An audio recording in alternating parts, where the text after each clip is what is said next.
Hi guys, it's me again, and here we go with the first of today's countries, as we're on Mozambique. Here we go. After about 100 AD, the Bantu-speaking people arrived in what is now Mozambique, as they lived by farming and made iron tools, and they were organised into small little kingdoms. But by the 9th century, Arab merchants had arrived on the coast of Mozambique, and for centuries afterwards there was trade between Africans and Arabs. And then by 1498, the Portuguese sailor Vasco da Gama landed at Ilha de Mozambique on his way to India, and in 13 years later, on 1511, a Portuguese called Antonio Fernandes explored the interior of Mozambique.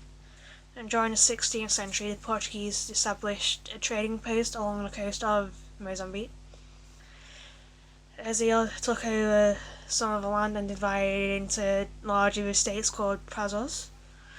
Please let me know if I'm saying that wrong. But however, for centuries, Portugal only had a limited control over Mozambique, as the situation changed in the late 19th century when Europeans started to draw borders and all that. And in 1891, Britain and Portugal signed a treaty, and the British recognised the borders of Portuguese East Africa, now known as Mozambique, as a network of railways was built within Mozambique, but nothing was done for the native people. And in the 1850s and early 60s, many things changed in Africa as countries started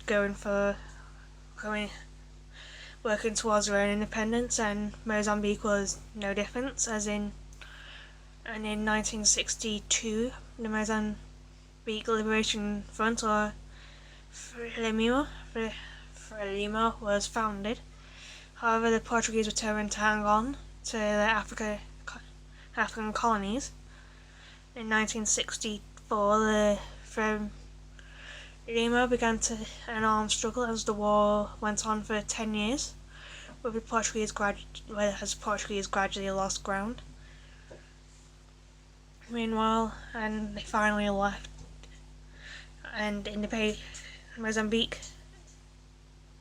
became an independent nation on the 25th of June, 1975. But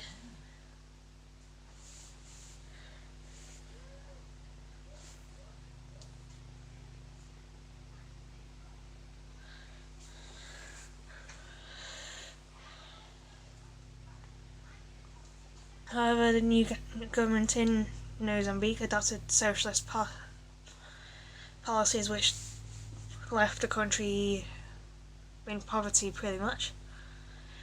And in 1977, Mozambique had a civil war, as an anti-communist organisation called Renamo fought the government for about 15 years. But by 1989, Frelimo had given up its socialist policies, and in 1990 they published a new constitution. And in 1992, a peace agreement was made with Renamo. In 1994, elections were held,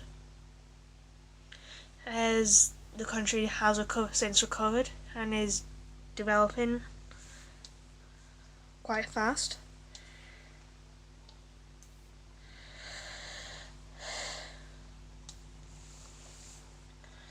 Well, it experienced setbacks in 2000 and 2001 when there were severe floods. And in 2002, it suffered a severe drought. Yet Mozambique soon recovered,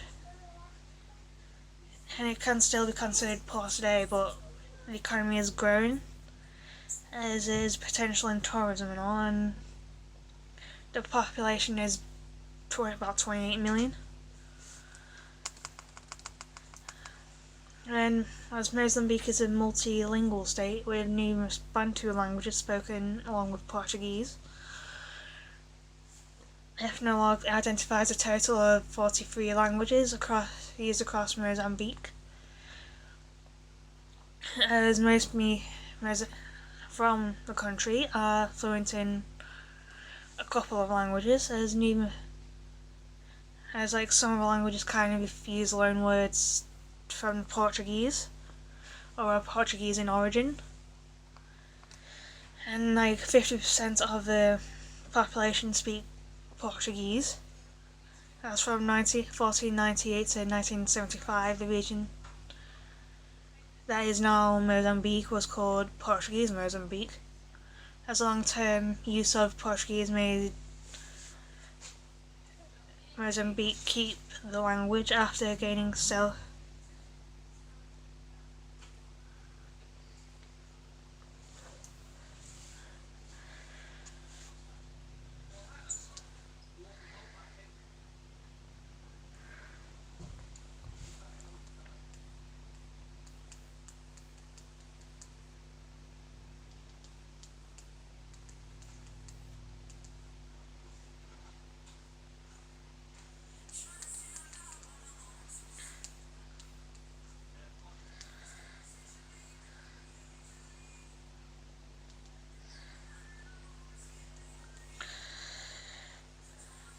Sorry, I will explain why in the third video for today, kind of thing. So yeah, the Portuguese language is most notable in urban areas, where 80% of the residents are Portuguese speakers, as the most educated in Mozambique are fluent in Portuguese.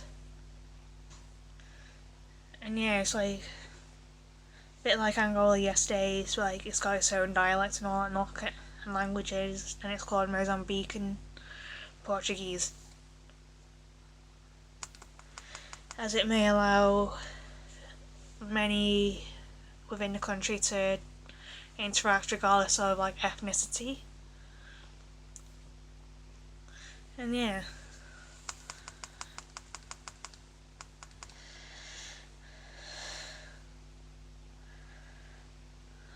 Yeah, and there are Bantu languages, most notably Makua, which has about 4 million users of the Makua people.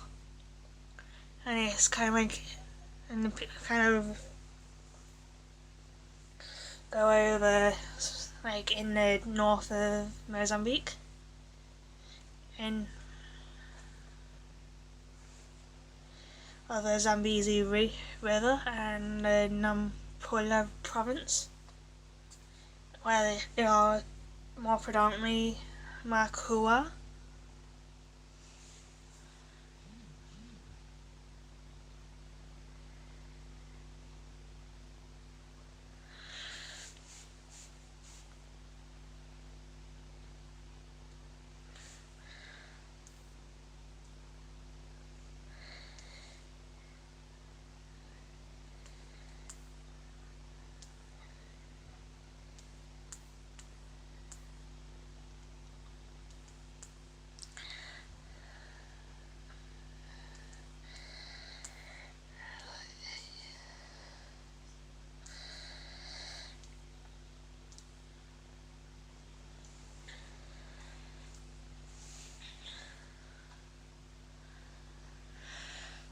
And then there's the Makua, who are of the Niger-Congo family, which has about 3 million,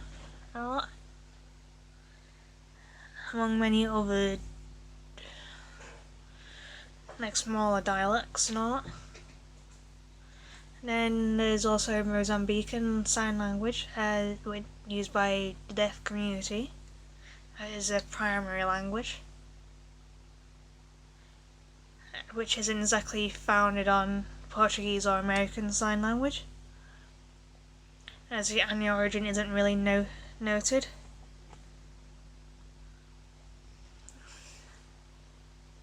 As the language is regarded as having some dialectical variation and is mainly used in Nampula, Maputo and Beira.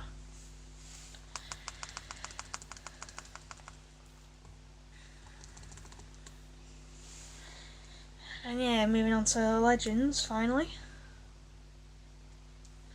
There's various ethnic groups in Mozambique that contribute to varying, like a large portfolio of myths and legends, as traditionally African religious practices are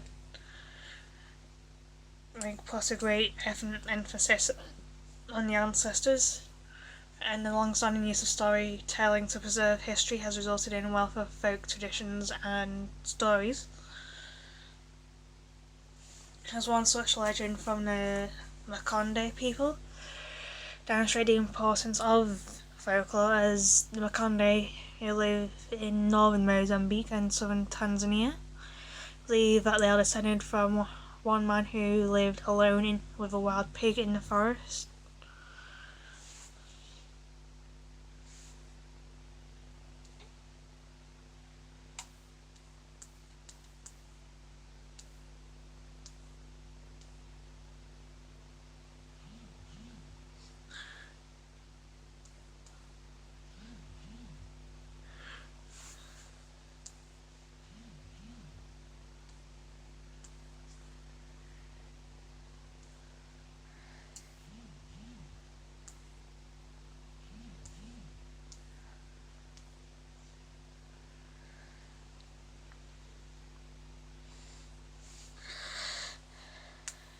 I will explain later why I keep looking down my phone and wearing like headphones and all that, but yeah.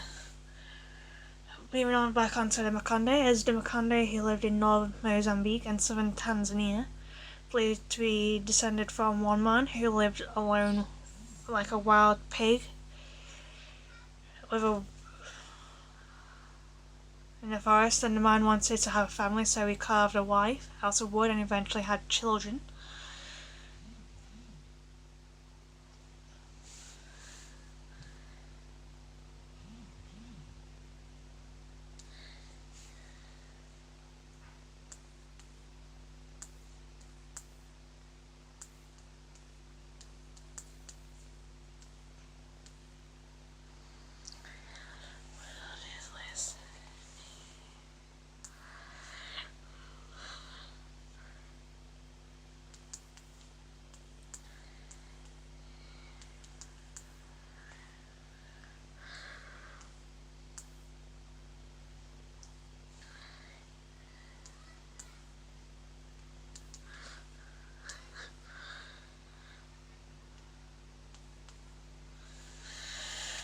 As the first two children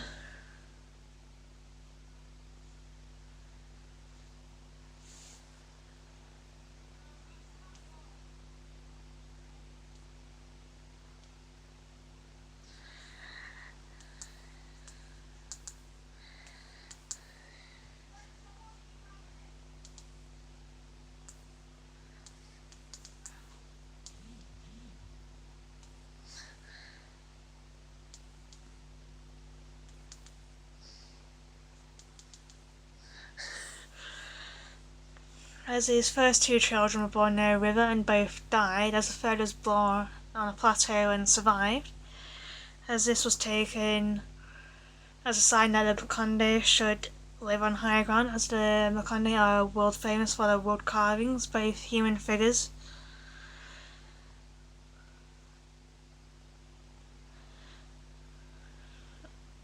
both of human figures for family worship and masks for initiation ceremonies, as traditionally they believe that the carving abilities also prove they could control the world of nature and communicate with ancestors and spirits.